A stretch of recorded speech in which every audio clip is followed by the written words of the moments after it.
দক্ষিণবঙ্গে ফের নিম্নমুখী তাপমাত্রার পারদ। ডিসেম্বরে জমছে শীতের আমেজ। উত্তর থেকে দক্ষিণ দুই বঙ্গেই কাবু করেছে শীত। আবহাওয়া দপ্তর বলছে আপাতত ঝোড়ো ব্যাটিং করবে ঠান্ডা।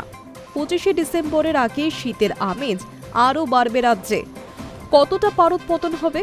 24শে ডিসেম্বরের পর থেকে কনকনে শীতের আমেজ থাকবে রাজ্যে। গত কয়েকদিন শীতের পথে বাধা হচ্ছিল পশ্চিমী ঝঞ্ঝা।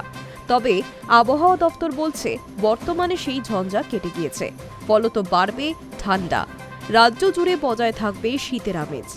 27শে ডিসেম্বরের মধ্যে দক্ষিণবঙ্গের জেলায় জেলায় 2 থেকে 3 ডিগ্রি সেলসিয়াস তাপমাত্রা নামতে পারে। বড়দিনেও জাঁকিয়ে থাকবে শীতের আমেজ। সপ্তাহান্তে কলকাতার তাপমাত্রা নামতে পারে 12 থেকে 13 ডিগ্রিতে। এদিকে পশ্চিমের জেলাগুলিতে শীতের দাপট আরও বেশি থাকবে।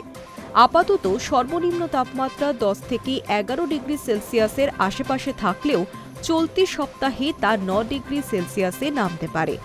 উত্তরবঙ্গেরও কিছু জেলাকে ঠান্ডায় টেক্কা দেবে পশ্চিমাঞ্চল। গত কয়েকদিন ঘন কুয়াশার চাদরে ঢেকে গিয়েছিল দক্ষিণবঙ্গ। আপাতত কুয়াশার প্রভাব কিছুটা কমেছে। সকালের দিকে কুয়াশা থাকলেও বেলা বাড়লে পরিষ্কার থাকছে আবহাওয়া।